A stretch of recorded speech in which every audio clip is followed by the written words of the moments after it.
So welcome to the review of a rod that a lot of you guys here in the United States may have no idea why it would even exist. And that's because it's a review of a 4 foot 7 inch 100% fiberglass rod. Now this rod was sent to me by Don Quinn Fishing, and there will be a link to where you can get this rod in the description box if you want. Now I was talking to the owner of Don Quinn Fishing and explaining to him about how fiberglass rods are looked down upon here in America and some of the negatives that come with fiberglass rods. Now glass rods are usually associated with beginners kids rods and lower end brands like Ugly Stick.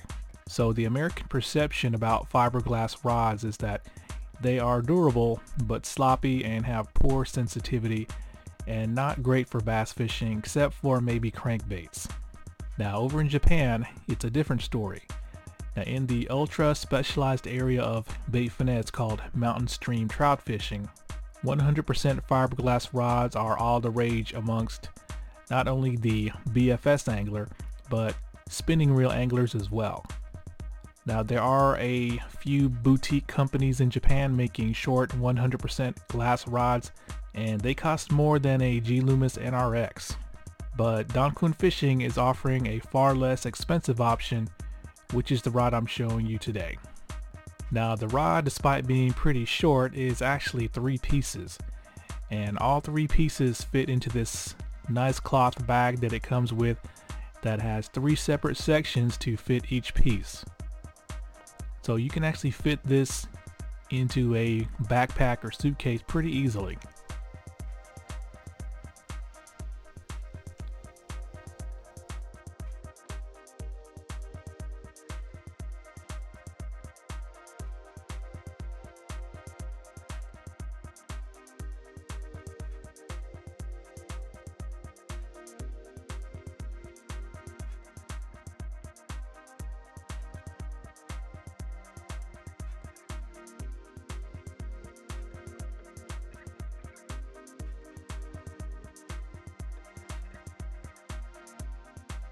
So right here I'm showing you guys the fully assembled rod.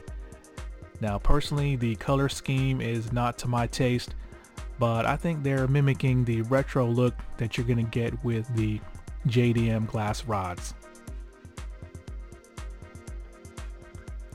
So that means you get your typical short pistol style handle for one-handed casting. The blank itself looks to have a raw fiberglass finish, and it's topped off with bright red threads and gold components, including a nice gold metal butt cap that has a laser engraved wasp on it.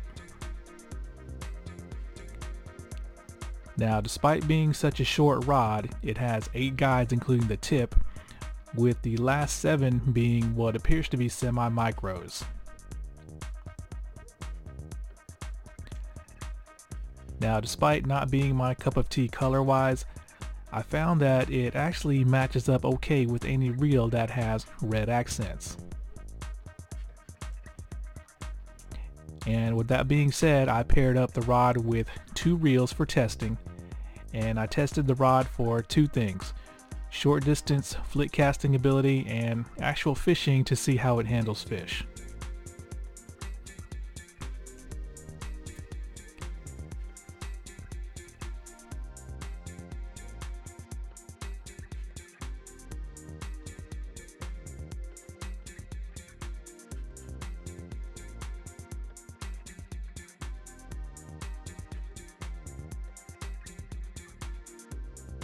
Now the first thing I'm going to cover is the flick casting ability of this rod, and for that I paired it up with the Shimano Core 50 with an aftermarket Avail shallow spool. Now to be perfectly honest, when I first got the rod and put it together, it was not what I was expecting. It felt a lot stiffer than I was expecting, and to me it reminded me of a fast graphite rod, to be honest. The blank was completely straight, and it did not have the slight curve of a fiberglass rod that tends to bend under its own weight. So I relayed this to Don Quinn Fishing, and he explained that it was that way on purpose in order to be able to address the lack of hook setting power of more moderate glass rods. Now I'll show you the results of that during the fishing portion of this review. Now once the rod is assembled, it feels exactly like a one-piece rod, and during testing I totally forgot that it was 3 pieces, and the overall build quality was excellent. So before we begin this portion, look in the description box of this video, and that's because I put links to some of the Japanese YouTubers that I subscribe to who use rods just like this. And if you watch their videos, you can see why these rods are designed like they are. Now these guys are legit BFS mountain stream anglers that cast with precision, decisiveness, and accuracy, not some timid, awkward YouTube poser. So go watch their vids. They are very relaxing and enjoyable. And a lot of times you'll see they'll pull out big trout out of really skinny water.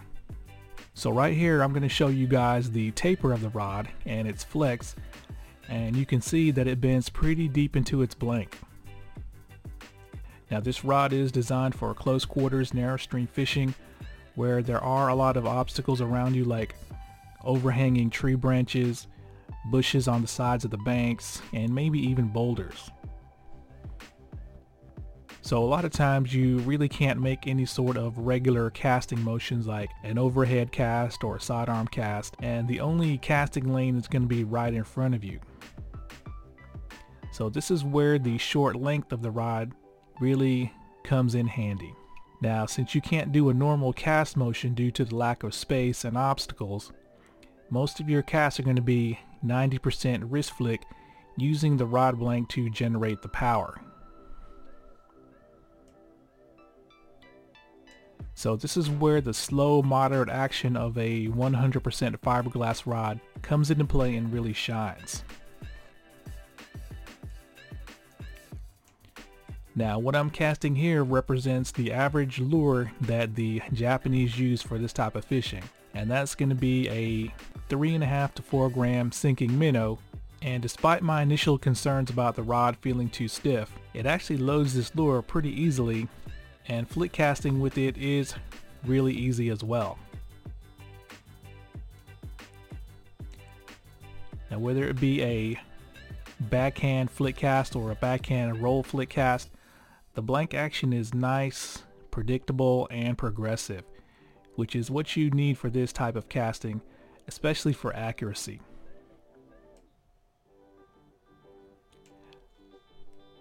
Now a loose, sloppy blank will make it a lot harder to be accurate.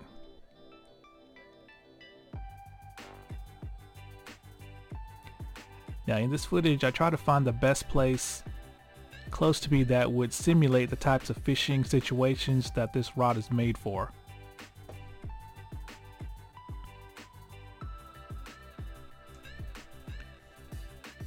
Now I learned flick casting a couple of years after I got into bait finesse when I was fishing a lot of creeks, but I learned using really long, stiff graphite BFS rods that were made for bass fishing, and that was not a pleasant experience. But using this rod, it felt so easy and natural as long as you keep within the sweet spot of its lure range, which is about 1/8 of an ounce and up.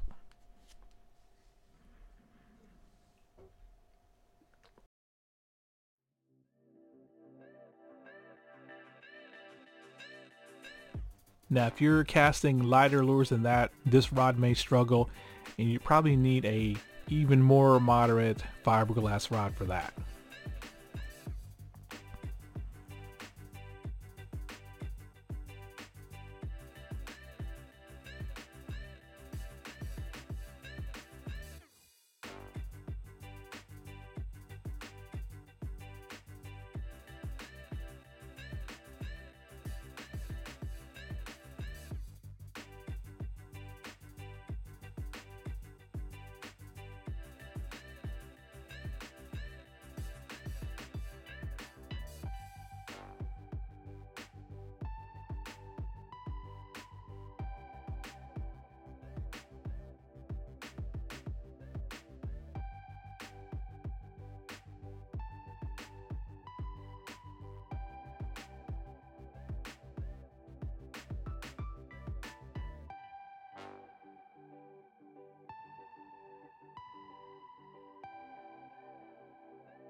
Now for the fishing portion, I paired the rod up with the DAIWA Gekabidgen Air, and I exclusively fished a Hellgrammite lure that weighed only about 1.5 grams. Now there's no rod out there that's gonna flick cast a soft plastic lure this light, but with regular overhead and sidearm casting, the Donkun rod easily loaded and casted this really small ultra finesse lure.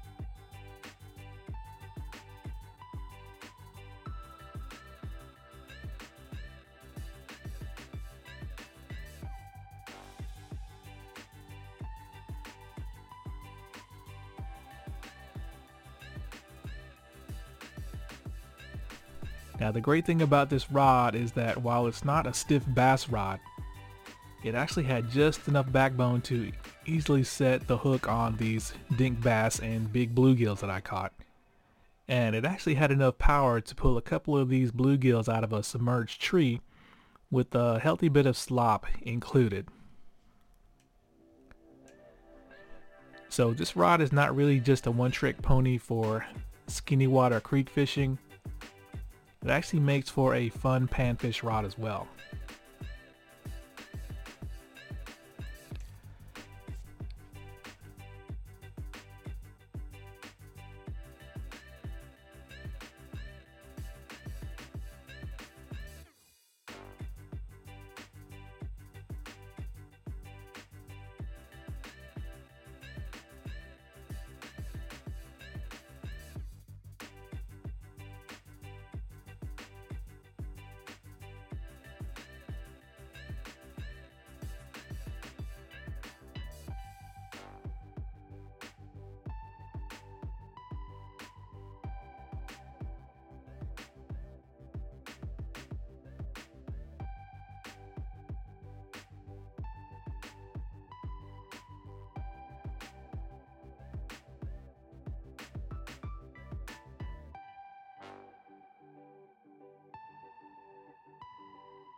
So there you go guys, a nice performing fiberglass rod at a decent price.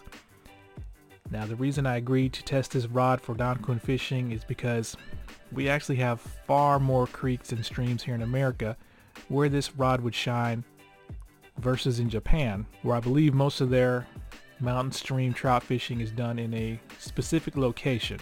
But here in America we literally have thousands upon thousands of miles of small creeks and streams that hold not only trout but bass and sunfish, etc., etc.